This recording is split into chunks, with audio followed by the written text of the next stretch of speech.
Hello everyone. Well, if you can't tell from my hairdo, this is going to be a very different kind of episode. Very laid back. I'm just kind of throwing some things together that I thought would be a little bit fun. I am so exhausted. I cannot even describe it.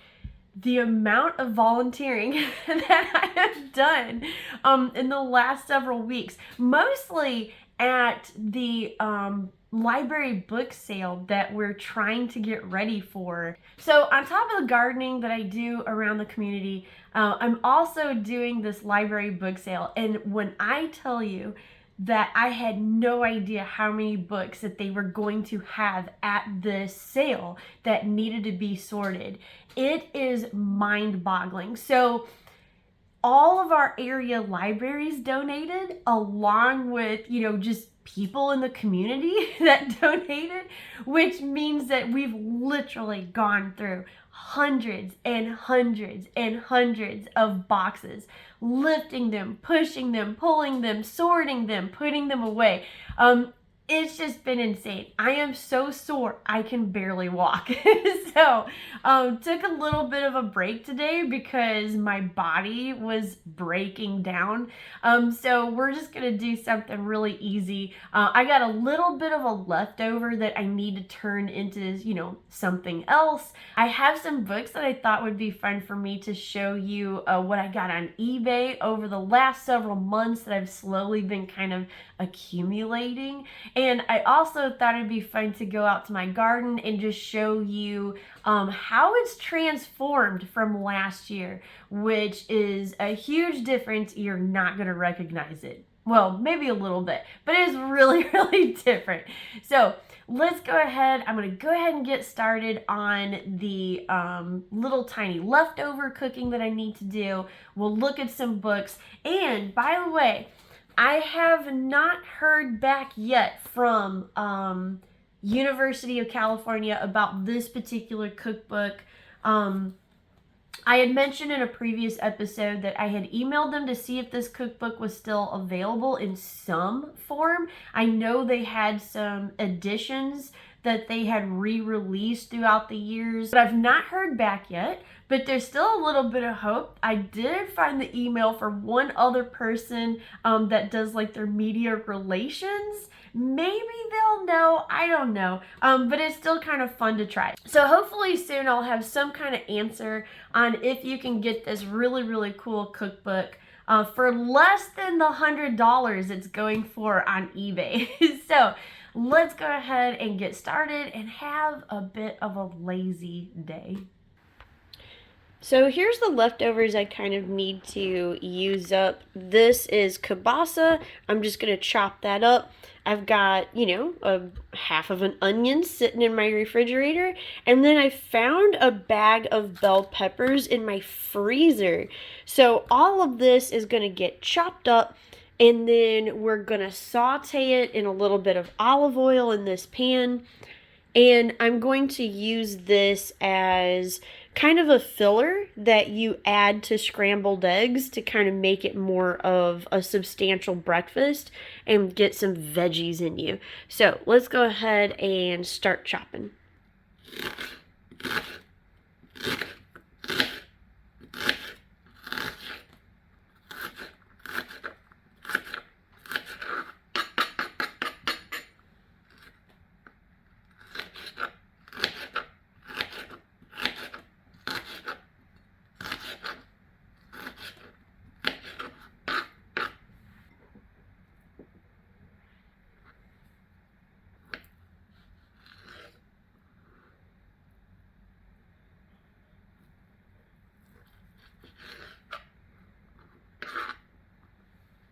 Alright, got my pan heating up. I'm going to add just a little bit of oil. We'll let that get nice and hot. And then I'm going to saute the onions and peppers first. I'm going to let these get nice and cooked down, and then we'll add our sausage. And while that's going, let's look at these really cool cookbooks that I have managed to pick up on eBay. Now, all of these were about $3 to $7 all of them free shipping. So I really got some treasures. Let me show you how special these really are. Now, some of you may have already seen this one in a short that I made about a ton of herbal cookbooks and books that I picked up. This one is so cute. This one really stood out to me because of the design. And I love the fact that it's got so much information in the front about the history of herbs. You've got herb lore, and then we get to the good part, and that is how to use all those herbs that you have decided to grow. And we've got tons of really good looking recipes. I can't wait for my herb garden to take off so that I can really show you this cookbook and how cute it is. But then I found out that these people here also put out a clove of garlic and a dash of mustard. Isn't that so cute? And I love how they all match. So this one I got for about $4 free shipping, and it's the same setup. You've got a history of garlic and its uses and how important it was to lots of different cultures. You've got how to grow, and then of course the best part, putting that garlic to use. Lots of good looking recipes in this one, and I can't wait to dig into this one as well. And then you have this cute little book. Now, this is actually mustard seed, and this one also has the same setup as the first two. You've got the introduction, you've got all about the plant, you've got how it's been used throughout the years and its history, and then you have some wonderful recipes. So these three cookbooks really hit all of the high notes for me. It's got really cute covers, really cool little illustrations all throughout with pictures, and the best part, it looks rustic. I love this kind of setup on pictures. Just look how fun that is with the bottles of rosemary, a big bowl of salad, and of course your mustard seeds. These were published in the 90s and really have that wonderful 90s layout. I love them, and I'm so glad I picked them up. And of course, there are more on eBay if you're interested. I then went kind of down a Highclere Castle rabbit hole. I had no idea this was a book. This is Seasons at Highclere. Cannot wait to show you this one when my garden really starts coming in. This one is all about the garden at Highclere and how it's maintained, what they grow, and then of course the recipes that they use with all that produce that they get. The recipes are so down to earth, pardon the pun. It looks very easy to make, and I really can't wait to delve into this one. And it wouldn't be complete if you didn't get the Christmas at Highclere as well. So this one was about $5 free shipping, and it is beautiful inside. Of course, it goes into, the history of the family and how they celebrate Christmas at Highclere Castle. And then you get such wonderful recipes. I thought they might be a little bit out of reach for the home cook, but the recipes actually look really easy and really good, and uses things that you would be able to find on hand in your local grocery stores. So these two are going to be really fun to delve into.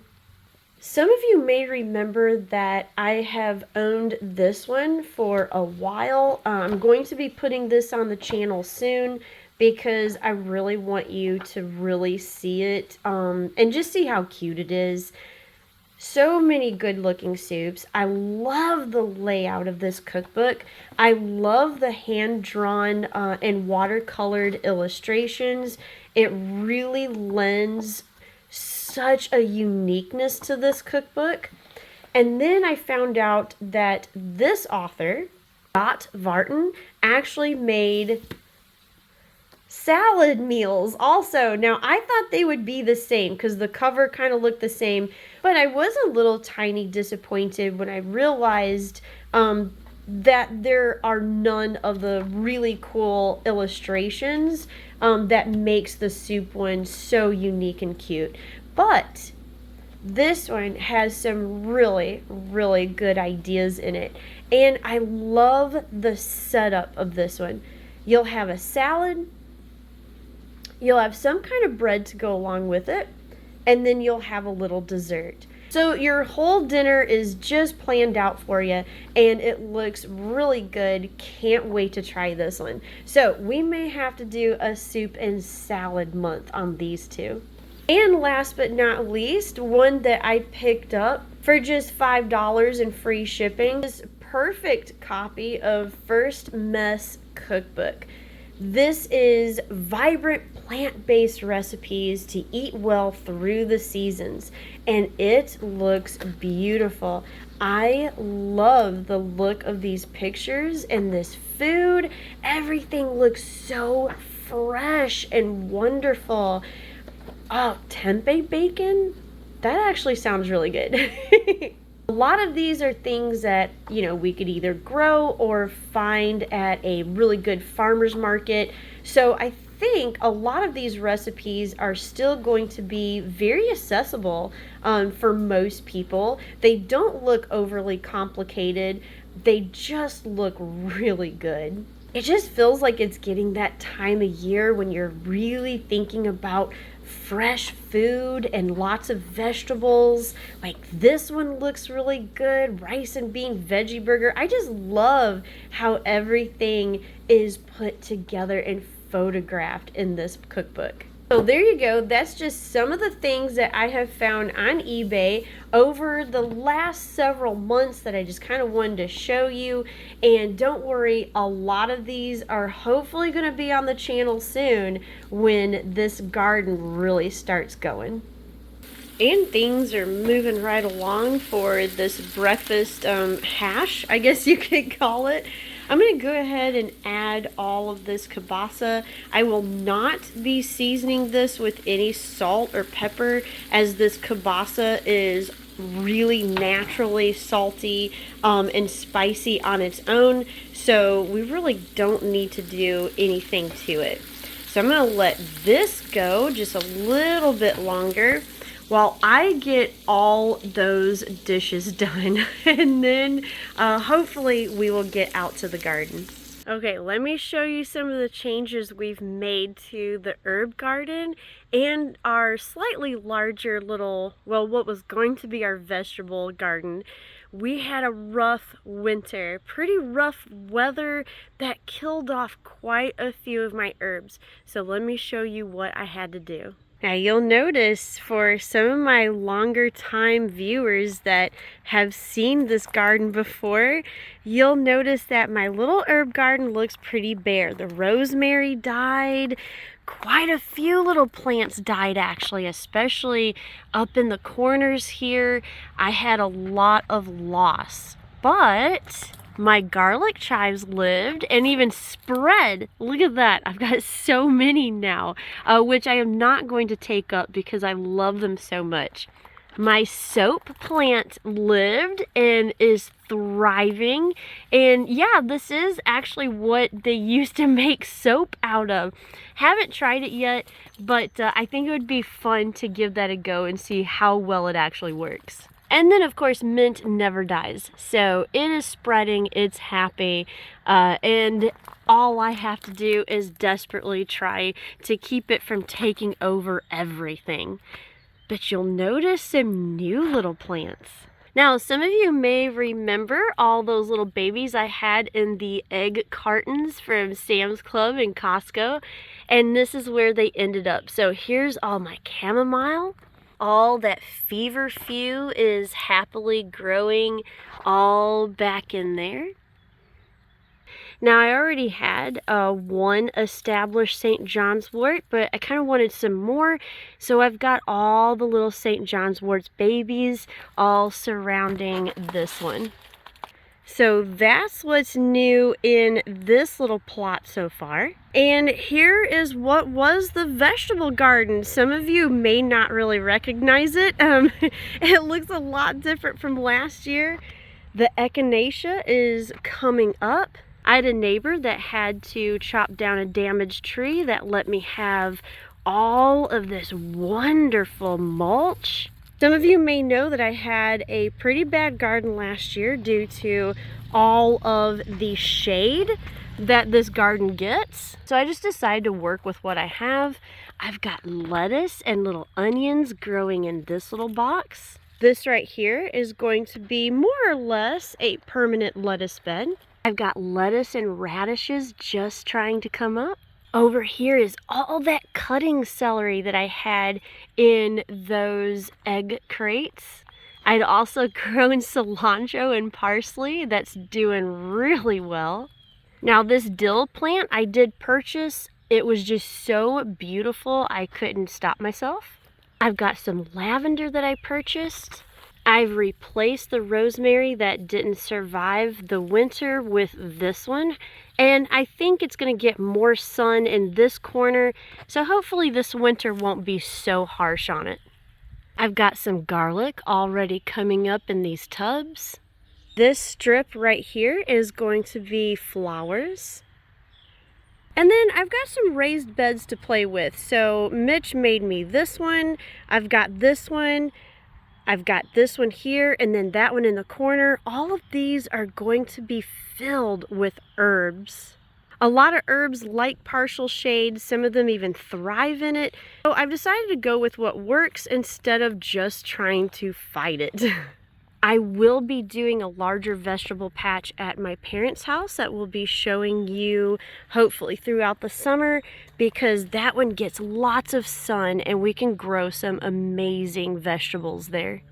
And the idea for this kind of garden really came to me over the winter when I realized that, you know, the sun was just not going to be able to break through very well here. So at the parents, we're going to concentrate more on what you can eat. And over here, I'm going to concentrate on how you can spice up and flavor all of those vegetables. So thanks for watching this. It was kind of a quick and laid back little video. I'm going to enjoy what's left of this gorgeous day. As you can see all around me, it is absolutely perfect weather out here, but it's not going to last for long because we're actually going to go into a frost advisory and some pretty bad weather in the next few days. Everything I planted can handle that, and the rest of what can't is still safely tucked away in my greenhouse. So thanks for watching, and I hope you have a wonderful day.